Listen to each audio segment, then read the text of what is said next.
नमस्कार, आप देख रहे हैं समाचार। आपके साथ मैं हूं पराक्रम सिंह शेखावत। बताएंगे आपको इस वक्त की बड़ी खबरें। समाचार की शुरुआत सुर्खियों के साथ।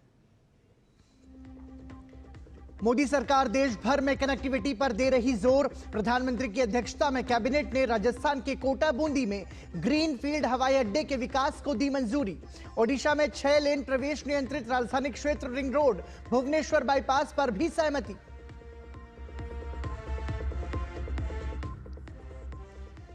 उपराष्ट्रपति चुनाव में इंडी गठबंधन के उम्मीदवार होंगे सुप्रीम कोर्ट के पूर्व justice B Sudarshan Reddy. NDA के उम्मीदवार सीपी राधाकृष्णन से होगा मुकाबला।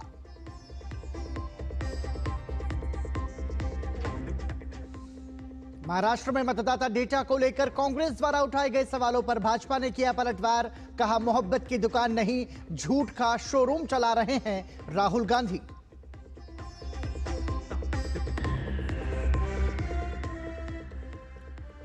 भारत चीन सीमा मुद्दे पर राष्ट्रीय सुरक्षा सलाहकार और चीन के विदेश मंत्री के नेतृत्व में विशेष दल की बैठक। दोनों पक्षों ने सीमा क्षेत्र में नियमित प्रबंधन को मजबूत करने और शांति एवं स्थिरता को संयुक्त रूप से बनाए रखने पर दिया जोर।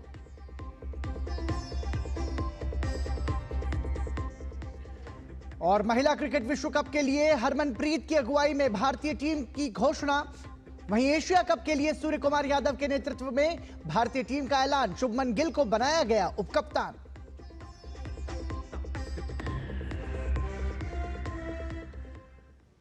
और सुर्खियों के बाद अब खबरों पर नजर विस्तार से। प्रधानमंत्री नरेंद्र मोदी की अध्यक्षता में हुई कैबिनेट बैठक में आज कई महत्वपूर्ण फैसले लिए गए हैं। केंद्रीय कैबिनेट ने कुल 9,814 करोड़ रुपए की परियोजनाओं को अपनी मंजूरी दी है।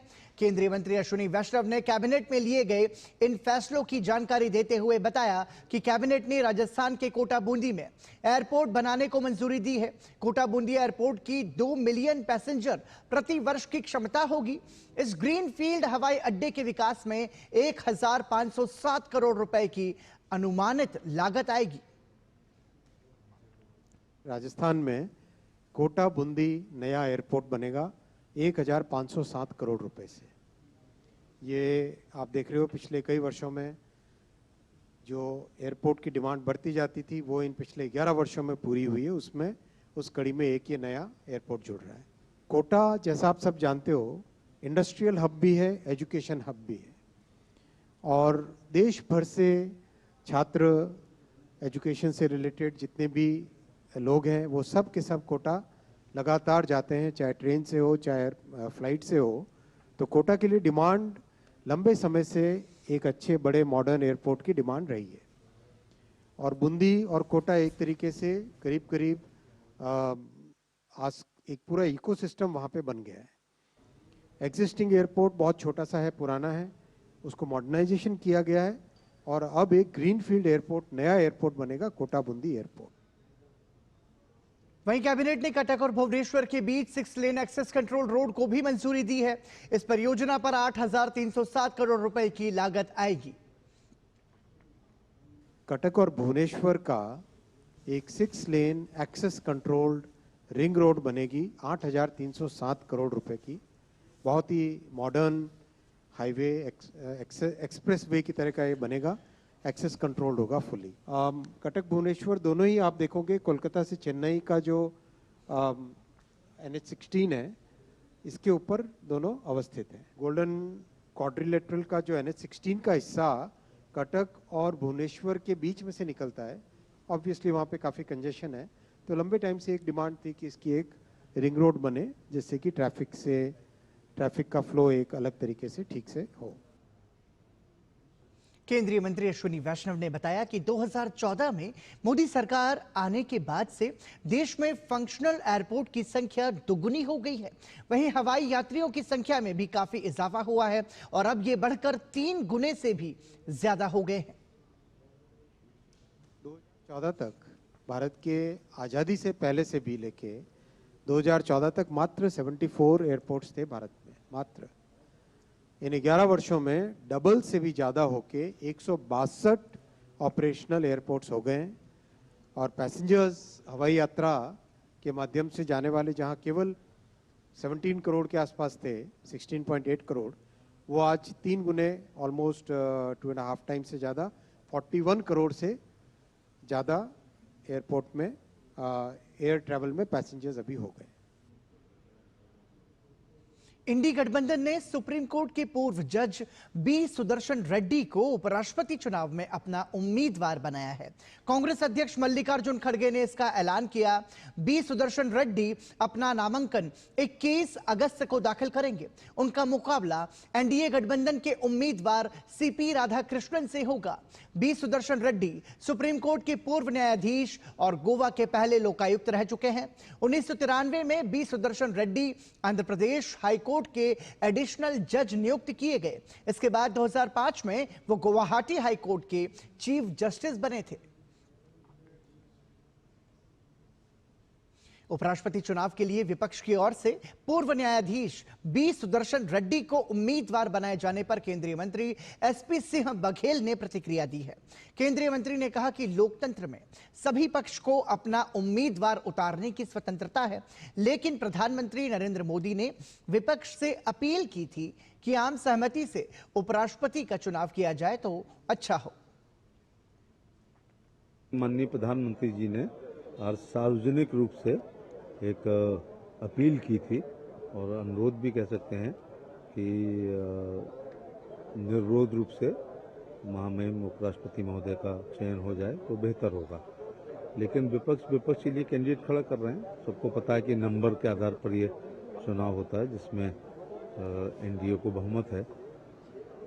डेमोक्रेसी में कोई भी किसी को खड़ा कर सकता है, उसकी मिनिमम अहर्ताएं जो भी होती हैं वो पूरी करे, लेकिन ज़्यादा बेहतर होता कि ये निर्विरोध हो जाते हैं। समाज और राजनीति विज्ञान के क्षेत्र में काम करने वाले लोकनीति सीडीएस के चुनाव विश्लेषक प्रोफेसर संजय कुमार ने महाराष्ट्र चुनाव को लेकर एक्स पर किए अपने एक पोस्ट को डिलीट कर दिया है। संजय कुमार ने 17 अगस्त को किए ट्वीट में 2024 के लोकसभा और विधानसभा चुनाव में वोटों की संख्या में काफी कमी आने की बात कही थी। अब उन्होंने इसे आंकड़ों का गलत विश्लेषण बताया है। उन्होंने सोशल मीडिया प्लेटफॉर्म एक्स पर एक पोस्ट करते हुए लिखा कि महाराष्ट्र चुनावों के संबंध में पोस्ट किए गए ट्वीट के लिए मैं तहे दिल से माफी चाहता हूं। 2024 के लोकसभा और 2024 के विधानसभा चुनावों के आंकड़ों की तुलना करते समय त्रुटि हुई। पंक्ति में दिए गए आंकड़ों को हमारी डेटा टीम ने गलत पढ़ा था। ट्वीट को अब हटा दिया गया है। मेरा किसी भी प्रकार की गलत सूचना फैलाने का कोई इरादा नहीं था।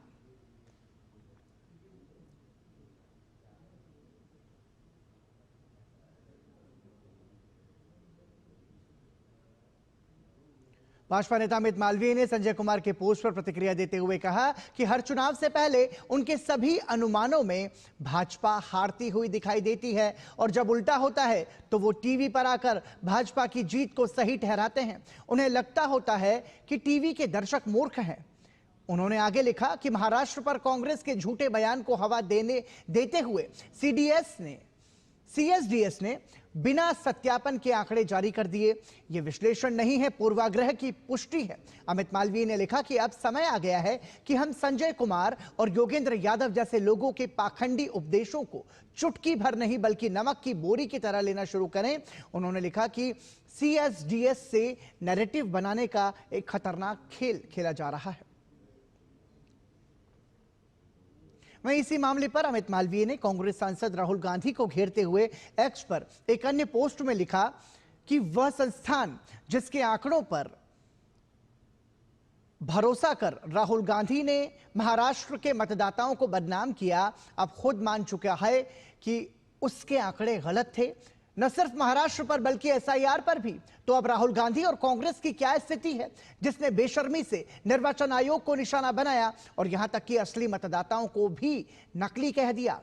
शर्मनाक। राहुल गांधी को तुरंत बिहार में अपनी घुसपैठिया बचाओ यात्रा छोड़कर भारत की जनता से अपनी गैर जिम्मेदार और प्रतिगामी राजनीति के लिए बिना शर्त माफी मांगनी चाहिए। भाजपा के राष्ट्रीय प्रवक्ता गौरव भाटिया ने विपक्ष पर जमकर हमला बोला है। सुप्रीम कोर्ट ने महाराष्ट्र विधानसभा चुनाव में फर्जी वोटिंग की याचिका खारिज कर दी, जिसे गौरव भाटिया ने कांग्रेस के झूठ का पर्दाफाश बताया।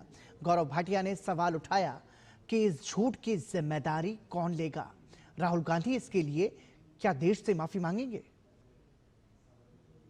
पिछले कुछ दिनों से हम सब ने देखा है, एक तरफ संविधान की, सत्य की और भारत की जनता की सच्चाई की ताकत है, और दूसरी तरफ एक अराजकता का विध्वंस करने वाला राहुल गांधी का मॉडल, जिसमें संवैधानिक संस्थाओं पर बेबुनियाद आरोप लगाना, जब आरोप का प्रमाण मांगा जाए तो भाग जाना, हलफनामा मांगा जाए तो शपथ पत्र पे नहीं दूंगा लेकिन झूठ पूरा बोलूंगा,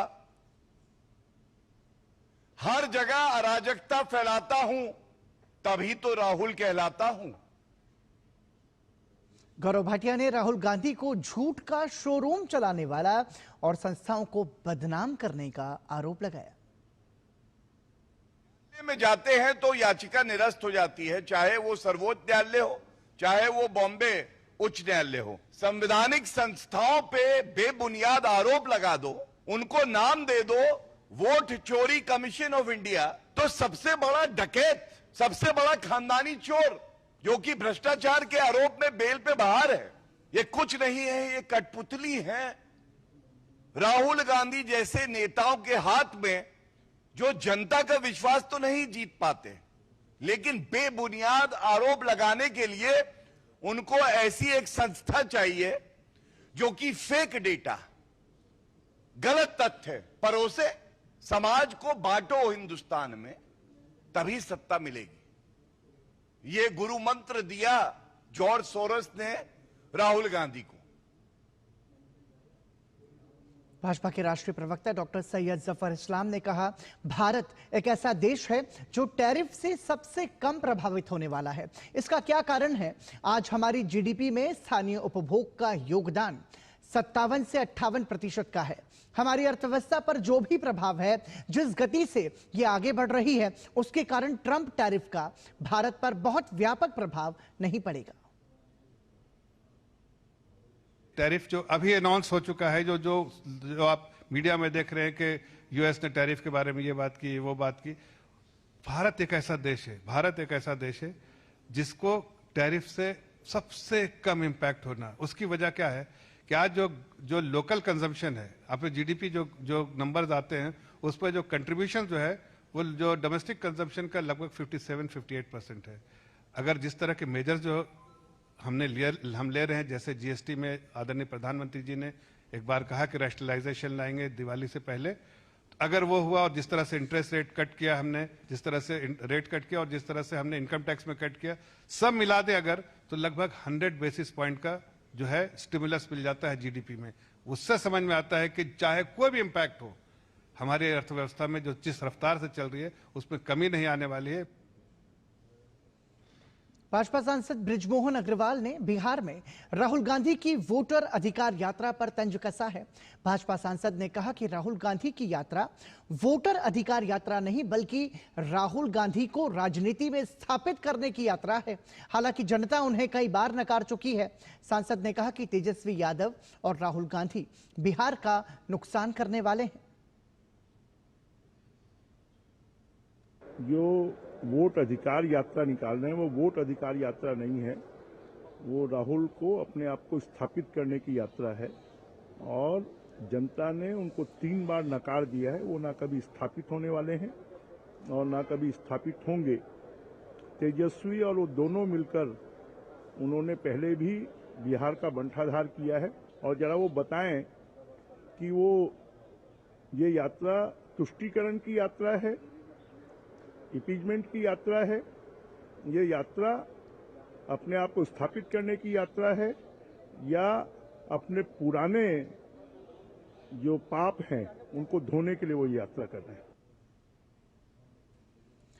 आज से हम आपको एक खास सीरीज आपके लिए डीडी न्यूज पर लेकर आ रहे हैं, जिसमें हम हर दिन आपको बिहार के ऐसे लोगों से मिलवाएंगे जो कभी अपनी रोजी रोटी के लिए बिहार से पलायन कर गए थे, लेकिन बिहार में बदलाव की बयार के साथ पलायन कर गए लोग अब वापस बिहार लौट रहे हैं। बिहार के लोग अपनी मेहनत से अब बदलते बिहार की कहानी लिख रहे हैं। चलिए जानते हैं बिहार की बदलती कहानी को उन्हीं की जुबानी।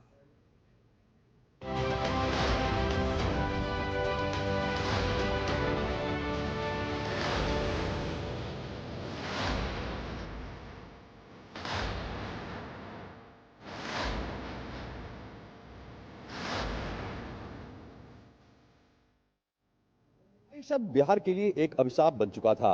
रोजगार के लिए यहाँ के लोग दूसरे राज्यों में पलायन के लिए मजबूर थे। राज्य में एनडीए की डबल इंजन की सरकार बनने के बाद व्यापक पैमाने पर पिछले कुछ वर्षों में इंडस्ट्रीज का जाल यहाँ बिछा है। अब यहाँ माइग्रेशन नहीं बल्कि रिवर्स माइग्रेशन हो रहा है। यहाँ के लोग अब अपने घर में ही रोजगार पाकर बेहद खुश हैं। डीडी न्यूज ने बिहार से ये ग्राउंड रिपोर्ट तैयार की है, आइए देखते हैं। एक दौर था जब बिहार में नौकरियों के अकाल के चलते युवा अपनी मिट्टी, अपना प्रदेश छोड़कर देश के दूसरे राज्यों की ओर पलायन करते थे। लेकिन अब वक्त भी बदल चुका है और साथ ही बदल चुकी है बिहार की तस्वीर। नए पथ पर अग्रसर बिहार में बरसों पहले अपनी माटी छोड़कर गए युवाओं की वापसी हो रही है। आइए उन युवाओं की कहानी अब उन्हीं की जुबानी सुनते हैं। मेरा नाम राकेश सिंह है। मेरा घर शेखपुरा जिला है। पहले मैं मुंबई में काम कर रहा था, तो वहाँ आने जाने का और टाइमिंग का बहुत सारा प्रॉब्लम होता था। यहाँ है तो बहुत अच्छा है, हम जब भी चाहे हफ्ते में घर जाते हैं। काम करने में सब सुविधा है, यहाँ सब बढ़िया है। अब सुनते हैं शाहनवाज की कहानी। मेरा नाम शाहनवाज है। मैं पहले गुजरात में काम करता था, वहाँ जाने आने का बहुत तकलीफ होता था। अभी यहाँ बिहार में आया हूँ, पटना में, और यहाँ सब कुछ ठीक ठाक है और काम भी अच्छा चलता है। पूरा साल काम कर लिए, दिक्कत नहीं होता है। आइए सुनते हैं एक और युवा को जिसने अपनी जिंदगी की दास्तां कैमरे पर बयां की। जी, मेरा नाम एमडी रब्बान है। मैं मधेपुरा डिस्ट्रिक्ट लक्ष्मीपुर चंडी स्थान से बिलोंग करता हूँ। 15-16 साल से हम महाराष्ट्र में ही काम कर रहे थे। जाने आने में इतना कष्ट होते थे ना, तो हमेशा हमारे दिमाग में ये चलता था जो कब हमारे राज्य में कंपनी खुले और हम अपने राज्य में काम कर सके। जब हमें पता चला पटना में कंपनी खुली है, तो हमने इंटरव्यू दिया और हम यहाँ मैनेजर के तौर पे सेलेक्ट हो गए। हमारे राज्य में हमको काम मिल रहा है, तो इससे हमें गर्व होता है। तो ये थी उस बिहार की कहानी जो अब सिर्फ श्रमिक ही नहीं, उद्योगों का भी भंडार बन रहा है।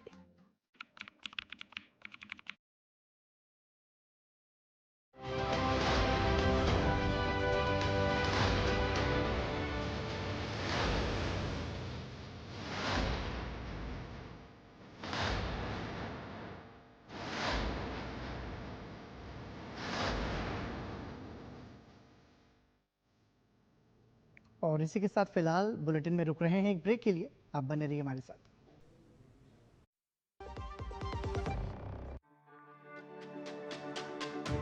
मेरी पसंद, मेरी पसंद,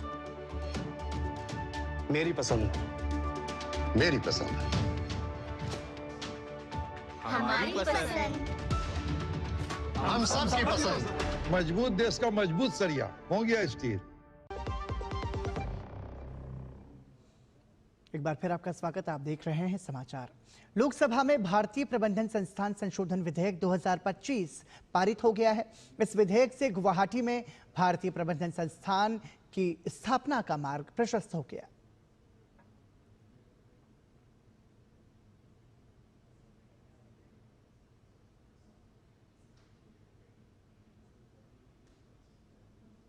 तो इस विधेयक के बाद अब गुवाहाटी में आईआईएम की स्थापना होगी। रुक करते हैं अगली खबर का। भारत चीन सीमा मुद्दे पर राष्ट्रीय सुरक्षा सलाहकार अजीत डोभाल और चीन के विदेश मंत्री वांग यी के नेतृत्व में नई दिल्ली में 24वें दौर की विशेष प्रतिनिधि स्तर की वार्ता हुई।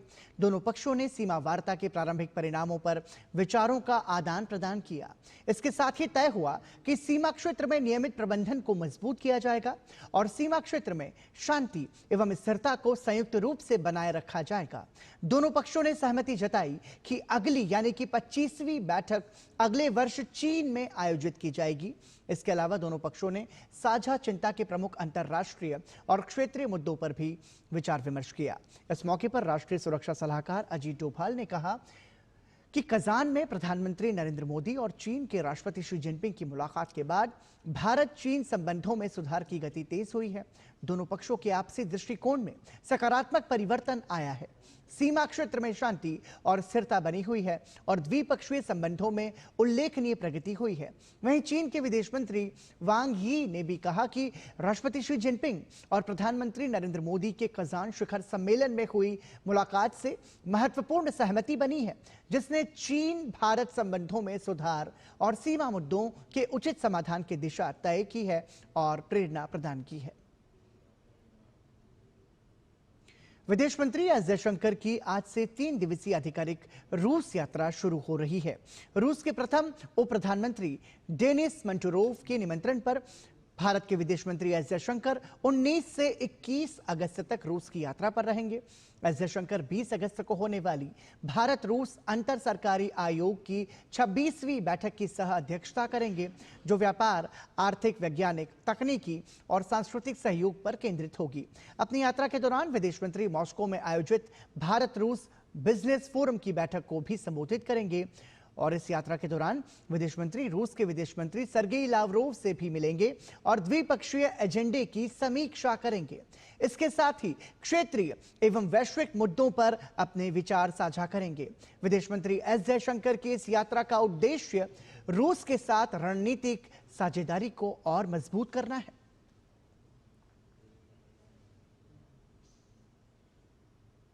और यहां रुक रहे हैं एक और छोटे से ब्रेक के लिए, आप बने रहिए हमारे साथ।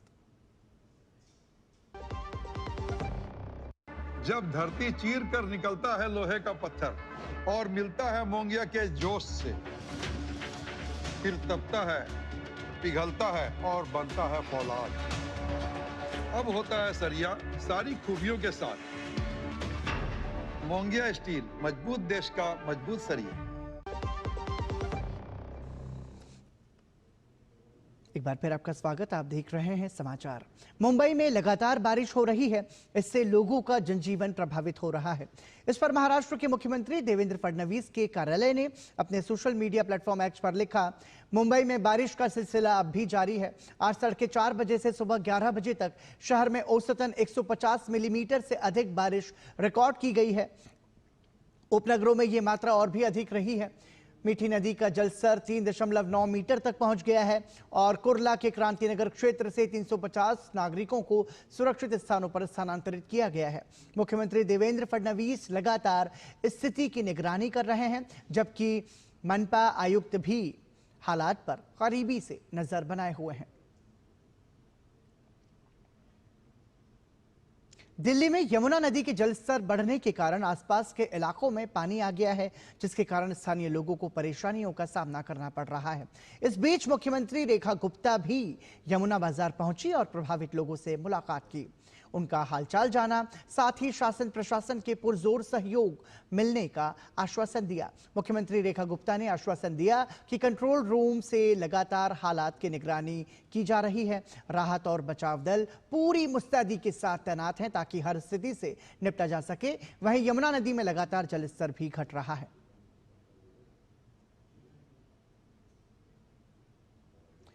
सामाजिक सांस्कृतिक संस्था स्वर मंजरी ने ऑपरेशन सिंदूर की सफलता पर काव्यांजलि का आयोजन किया।